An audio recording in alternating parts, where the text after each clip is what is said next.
적극적인 기본소득 정책을 펼친 국가들의 경제호전.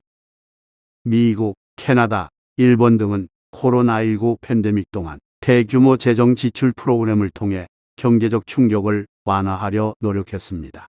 이러한 국가들은 직접적인 현금 지급, 기업 지원 실업 혜택 확대 등 다양한 조치를 취함으로써 경제적 불확실성을 줄이고 소비와 투자를 촉진했습니다. 특히 매우 극우적인 일본의 자민당이 긴급 시기에 적극적인 기본소득의 대량 살포로 단기적으로는 소득 손실을 보완하고 중장기적으로는 경제 활동의 빠른 재개를 도왔다는 것은 기본소득이 결코 좌파의 아젠다가 아님을 여실히 보여줍니다. 결과적으로 이들 국가는 팬데믹 이후 비교적 빠른 경제 회복세를 보였으며 이는 적극적인 재정 정책에 긍정적인 효과를 보여줍니다. 미국 경제적 임팩트 지급금. 코로나19로 인한 경제적 충격에 대응하기 위해 미국 정부는 여러 차례에 걸쳐 개인과 가정에 직접 경제적 임팩트 지급금을 제공했습니다. 이러한 조치는 소비를 촉진하고 경제적 불안정성을 감소시키는 데 도움을 주었습니다. 직접 지급금은 주로 필수품 구매, 빚 갚기, 저축 등에 사용되었으며 경제 회복 과정에서 중요한 역할을 했습니다. 캐나다 긴급 대응 혜택. 캐나다는 코로나19로 인한 실업과 소득 감소에 직면한 시민들을 지원하기 위해 셉을 도입했습니다. 이는 월별로 일정 금액을 지급하는 프로그램이었습니다. 셉은 수백만 명의 캐나다인에게 신속한 재정 지원을 제공했으며 경제적으로 가장 취약한 계층을 보호하는 데 중요한 역할을 했습니다. 이 조치는 소비와 경제 활동의 급격한 하락을 방지하는 데 기여했습니다. 일본 특별 정액급 부금. 일본 정부는 모든 시민에게 일정 금액을 일시적으로 지급하는 특별 정액급 부금 프로그램을 실행했습니다. 이는 가계 소득 감소를 완화하고 경제 활동을 지원하기 위한 조치였습니다. 이 급부금은 국내 소비 증가에 기여했으며 특히 소매업과 서비스업에서의 소비 회복을 도왔습니다. 특히 팬데믹 이후 한국의 경제 상황과 비교되면서 조치의 유효성이 더욱 부각되고 있습니다. 이 세 나라에 의해서 볼 수 있듯이 기본소득 형태의 지급금은 경제적 충격을 완화하고 가계 소득을 지원하는 데 긍정적인 역할을 했습니다. 재정 건전성을 운운하며 기본소득을 제한하거나 실시하지 않은 나라들은 오히려 팬데믹 이후 심각한 경제적 부작용을 겪고 있습니다.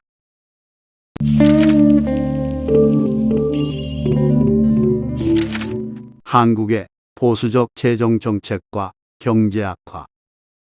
반면 한국은 팬데믹 기간 동안 상대적으로 보수적인 재정 정책을 펼쳤습니다. 한국의 문재인 정부는 세계 최고의 팬데믹 대처와 초기 기본소득의 살포로 다른 나라와 비슷한 정책을 펼쳤지만 기재부의 강력한 반대로 결국 직접적인 현금 지급과 같은 대규모 재정 지원보다는 금융대출로 해결하고 국가의 재정 건전성은 유지하려는 정책을 추진했습니다. 사금융대출과 같은 비전통적 금융 지원 방식이 확대됨으로써 다수의 경제 주체들이 이자와 빚의 부담을 경험하고 있습니다. 이러한 접근 방식은 단기적으로는 재정 건전성을 유지하는 데 기여했을 수 있으나 경제적 충격에 대한 즉각적이고 광범위한 대응이 부족함으로써 소비와 투자의 둔화, 소득 감소 등 경제 회복에 있어 더딘 모습을 보이고 있습니다. 결국 팬데믹 이후 한국 경제는 다른 국가들에 비해 상대적으로 회복 속도가 느리고 경제적 악화 요인에 더 취약한 상황에 처했습니다. 물론 이러한 경제적 결과를 단순히 재정 정책의 차이로만 설명하기는 어렵습니다. 하지만 팬데믹 기간 동안의 재정 정책은 각국의 경제에 중대한 영향을 미쳤으며 적극적인 재정 지원을 통한 경제 회복과 보수적 재정 관리 사이의 균형은 각국의 경제적, 사회적 맥락에 따라 달라졌다는 것은 엄연한 현실입니다. 장기적인 경제 성장과 안정을 위해서는 적극적 재정 정책과 함께 교육, 기술 혁신, 노동시장의 유연성, 그리고 국제 협력 등 다각적인 접근이 필요합니다.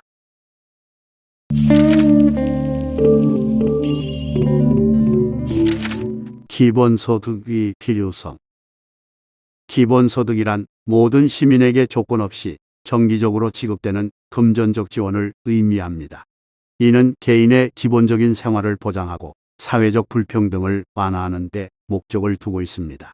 로봇과 AI의 급속한 확대는 제조업은 물론 서비스업에까지 영향을 미치며 기존의 노동시장 구조를 변화시키고 있습니다. 자동화 기술은 인간을 생산 라인에서 단순 반복 작업만 수행하게 하며 AI는 고객 서비스와 데이터 분석 영역에서 인간의 역할을 대체하고 있습니다. 자동차 산업에서 로봇이 조립 라인 작업을 대체하는 경우 생산성은 증가하지만 동시에 일자리는 감소합니다. 통계에 따르면 향후 15년 내에 미국의 일자리 중 약 57%가 자동화의 위험에 처할 것으로 예상됩니다. 로봇과 AI의 발전으로 인한 노동의 소멸과 소득의 소멸은 기본소득 도입의 필요성을 더욱 부각시키고 있습니다. 핀란드의 경우 2017년과 2018년 동안 기본소득에 대한 실험을 했었습니다. 무작위로 선정된 실업자 2,000명에게 월 560유로의 기본소득을 제공했습니다. 실험 결과 기본소득 수령자들은 정신적 건강이 개선되고 사회적 신뢰가 증가했으며 노동시장에 대한 태도가 긍정적으로 변화했다는 점이 밝혀졌습니다.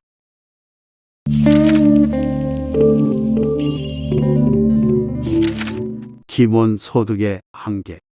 기본소득에 대한 세간의 부정적 평가는 다음과 같습니다. 첫째, 재정 부담. 기본소득 도입은 국가의 재정에 큰 부담을 줄 수 있습니다. 이는 고세율 또는 다른 복지 프로그램의 축소로 이어질 수 있으며 이는 경제적, 정치적으로 논란의 여지가 있습니다. 따라서 리백과 같은 현지에서 로봇세나 AI세를 고민해 봐야 합니다. 둘째, 노동 유인 감소. 일부 비판자들은 기본소득이 노동 의욕을 감소시킬 수 있다고 주장합니다. 사람들이 기본소득에 의존하게 되면 노동시장 참여율이 감소하고 이는 장기적으로 경제에 부정적인 영향을 미칠 수 있습니다. 그러나 그 전에 이미 로봇이나 AI 확대로 일자리 자체가 없어지고 있다는 것이 문제의 본질임을 비켜가는 인식입니다. 셋째, 인플레이션 위험. 기본소득으로 인한 소비 증가가 공급을 초과할 경우 인플레이션을 유발할 수 있습니다. 이는 특히 기본소득이 충분히 조절되지 않고 대규모로 도입될 경우 더욱 심각한 문제가 될 수 있습니다. 그러나 캐나다나 미국, 일본이 그랬던 것처럼 국가 총 GDP 이내에서 관리되면 큰 문제가 되지 않고 오히려 경제에 긍정적이라는 것은 입증이 되었습니다. 오히려 한국처럼 기본소득을 중단하고 금융대출에 의존하면서 팬데믹 이후 경제가 쇠퇴하는 원인이 되었던 것을 상기해야 합니다. 기존 좌파 정당의 한계. 로봇과 AI의 발전은 노동시장뿐만 아니라 정치적 지형에도 중대한 변화를 요구하고 있습니다. 기존의 좌파 정당은 전통적으로 노동 권리와 복지 확대를 주요 아젠다로 삼아왔지만 자동화와 기술 발전에 따른 노동시장의 변화는 기본소득이라는 새로운 사회 경제적 아젠다의 필요성을 부각시키고 있습니다. 기존의 좌파 정당이 추구하는 노동 중심의 복지 정책은 노동시장에서 일자리가 감소하는 현상에 대응하기 어렵습니다. 노동이 소멸하는 시대에는 노동을 기반으로 한 정책만으로는 불평등 문제를 해결하기 어렵습니다. 로봇과 AI 기술의 발전으로 인해 발생하는 경제적, 사회적 변화에 대응하기 위해선 기존의 정치적 아젠다를 넘어선 새로운 접근 방식이 필요합니다.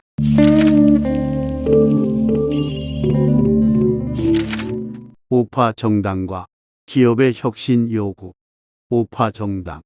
우파 정당은 시장 중심적 접근을 유지하면서도 기술 발전이 사회에 미치는 영향을 고려한 정책을 개발해야 합니다. 이는 경제적 불평등을 완화하고 모든 시민이 기술 발전의 혜택을 누릴 수 있는 환경을 조성하는 데 중요합니다. 노동 소멸소득 소멸국가, 경제 소멸자 본주의 붕괴라는 스토리에서 우파도 이를 막아야 할 정치적 책무가 있는 것입니다. 자본주의는 변해도 붕괴해서는 안 되기 때문입니다. 기업. 기업은 자동화와 AI 도입으로 인한 사회적 책임을 인식하고 직원 교육 및 재교육 프로그램 투자를 통해 노동시장의 변화에 적극 대응해야 합니다.